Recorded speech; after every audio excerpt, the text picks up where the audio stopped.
ରାମଙ୍କର ଜନ୍ମଦିନ ଶ୍ରୀରାମ ନବମୀ ଗୋଟେ ଆଧ୍ୟାତ୍ମିକତାର ପର୍ବ, ଭକ୍ତିର ପର୍ବ। ସେଥିରେ ଆମେ ସମାବେଶ କରୁଛେ, ରାଲି କରୁଛେ, ଠିକ କଥା। ଲୋକଙ୍କ ଭିତରେ ଗୋଟେ ସେମାନଙ୍କୁ ଆପଣମାନେ ପାଳନ କରୁଛନ୍ତି ବୋଲି ଗୋଟେ ଦେଖାଉଛନ୍ତି, ଏଇଟା ଠିକ କଥା। କିନ୍ତୁ ସେ ସମୟରେ ଆପଣ ଗୋଟେ ବନ୍ଧୁକ କାଢିକିରି ଫୁଟେଇବା, ଏଇଟା କୋଉ ପ୍ରକାର ଭକ୍ତିର ମାଧ୍ୟମ ମୁଁ ବୁଝିପାରୁନାହିଁ। ଆପଣ ଜଣେ ମାନ୍ୟବର ବିଧାୟକ, ଟିଟିଲାଗଡ଼ ମାନ୍ୟବର ବିଧାୟକ ଆପଣ ନବୀନ ବାବୁ, ଆପଣ ନିଜେ ଭାବିବା ଦରକାର ଯେ ଆପଣ ଜନପ୍ରତିନିଧି, ଆପଣ ଏତେ ବଡ ଗୋଟେ ରାଲିରେ ଆପଣ ବନ୍ଧୁକ ଫୁଟଉଛନ୍ତି।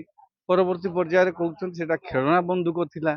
ଖେଳନା ବନ୍ଧୁକ ଥିଲା ଯଦି ଆପଣଙ୍କ ହାତକୁ ଧରିକିରି କାହିଁକି ସୁରକ୍ଷା କର୍ମୀ ଫୁଟଉଥିଲା? ସେ ସୁରକ୍ଷା କର୍ମୀ ଆପଣଙ୍କ ହାତକୁ କାହିଁ ଧରିଥିଲା? କାରଣ ବନ୍ଧୁକର ଯୋଉ ଜର୍କଟା ଉଠିଲା ବେଳେ ସେଟା କାଳେ ଯଦି ଏପଟ ସେପଟ ହେଇଯିବ, ନିୟନ୍ତ୍ରଣ ରହିବନି, ତ ସେ ଆପଣଙ୍କ ହାତକୁ ଧରିଲେ। ତାପରେ ପଡିଲା ପରେ ଖୋକା କୋଉଠି ପଡିଲା ସେ ଖୋଜିଲା ଭଳିଆ ଗୋଟେ ମଧ୍ୟ ଦୃଶ୍ୟ ସେଠି ଦେଖିବାକୁ ମିଳୁଛି।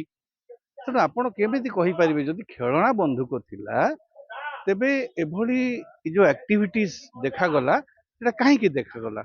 ତେଣୁ ଆପଣ ସତ୍ୟଟାକୁ ସ୍ୱୀକାର କରନ୍ତୁ, ଭୁଲ କରିଛନ୍ତି, ଏଇଟା ଗୋଟେ ଭୁଲ। ଜନଗହଳିପୂର୍ଣ୍ଣ ଅଞ୍ଚଳରେ ବନ୍ଧୁକ ଫୁଟେଇବାଟା ସର୍ବସାଧାରଣ ସ୍ଥଳରେ ଏଇଟା ଗୋଟେ ଅପରାଧ। ତେଣୁ ଆପଣ ନିଜେ ତାକୁ ଅପରାଧଟାକୁ ସ୍ୱୀକାର କରନ୍ତେ, ସେଟା ଆପଣଙ୍କର ବଡପଣ ହୁଅନ୍ତା।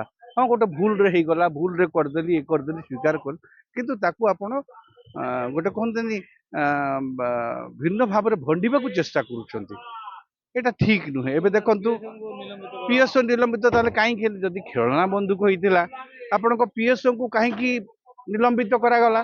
ଆଇଜି ଯାଇକି ସେଠି କାହିଁକି ତଦନ୍ତ କରିକି କଣ ଜାଣିଲେ ଯେ ସାଙ୍ଗେ ସାଙ୍ଗେ ନିଲମ୍ବିତ କରାହେଲା ପିଏସ୍ଓଙ୍କୁ?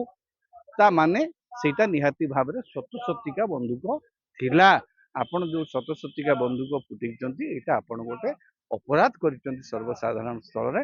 ତେଣୁ ଏଇଟା ନିଶ୍ଚିତ ଭାବରେ ଆଇନ ଅନୁଯାୟୀ ତାଙ୍କ ବିରୁଦ୍ଧରେ କାର୍ଯ୍ୟାନୁଷ୍ଠାନ ହେବାର ଆବଶ୍ୟକତା ଅଛି।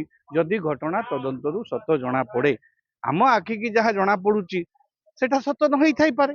ତେଣୁ ପୋଲିସ ତଦନ୍ତ କରୁଛି, ଯେହେତୁ ପ୍ରାରମ୍ଭିକ ପର୍ଯ୍ୟାୟରେ ସେମାନେ ପିଏସ୍ଓ କୁ ସସ୍ପେଣ୍ଡ କରିସାରିଲେଣି, ତା ମାନେ କୋଉଠି ନା କୋଉଠି ପ୍ରାଇମା ଫେସି ରହିଛି। ତେଣୁ ଅପେକ୍ଷା ଅଛି ଆଇନ କୋଉ ବାଟରେ ଯାଉଛି, ବିଧାୟକଙ୍କର ଏଇ କାର୍ଯ୍ୟ ପ୍ରତି କଣ କାର୍ଯ୍ୟାନୁଷ୍ଠାନ ହଉଛି, ସେଇଟା ଆଗାମୀ ଦିନରେ ଜଣାପଡିବ। ନାଇଁ, ଗୋଟେ ପର୍ବପର୍ବାଣୀରେ ଏଇଟା ଗୋଟେ ଆତଙ୍କପୂର୍ଣ୍ଣ ବାତାବରଣ ସୃଷ୍ଟି କରିବ। ଆପଣ ବନ୍ଧୁକ ଫୁଟେଇଲେ ମାନେ ଲୋକମାନେ ଭୀତତ୍ରସ୍ତ ହେଇଯିବେ। କିଏ ଖଣ୍ଡା ଧରିକି ଜୟନାରାୟଣ ମିଶ୍ର ତ ଯୋଉ ହନୁମାନ ଜୟନ୍ତୀ ବେଳେ ତାଙ୍କର ଖଣ୍ଡା ବୁଲାବୁଲି କରନ୍ତି, ସେଟା ପୁରୁଣା, ସେ ମାମଲା ବି ହେଇଥିଲା, ସେ ସମୟରେ କେସ୍ ବାସ୍ ବି ତାକୁ ନେଇକି ହୁଏ। କିନ୍ତୁ ଏଇ ଯୋଉ ରାମ ନବମୀରେ ଗୋଟେ ରାମଙ୍କର ଶୋଭାଯାତ୍ରା, ଆମେ ମର୍ଯ୍ୟାଦା ପୁରୁଷୋତ୍ତମ ଶ୍ରୀରାମଚନ୍ଦ୍ରଙ୍କର ପୂଜା କରୁଛେ, ତାଙ୍କ ପୂଜା ପାଇଁ ତାଙ୍କର ଜନ୍ମଦିନ ପାଳନ କରୁଛେ, ହେଲେ ଆମେ ଏଭଳି ଭାବରେ ଖଣ୍ଡା ବୁଲେଇବା, ବନ୍ଧୁକ ଫୁଟେଇବା, ଏଇଟା କେତେ ଦୂର ଶୋଭନୀୟ? ମାନ୍ୟବର ସେଇ ବିଧାୟକ ମାନେ ଏହାକୁ ଚିନ୍ତା କରିବେ ଓ ରାଜ୍ୟ ସରକାର ଏ ଦିଗଟିକୁ ଚିନ୍ତା କରିବେ।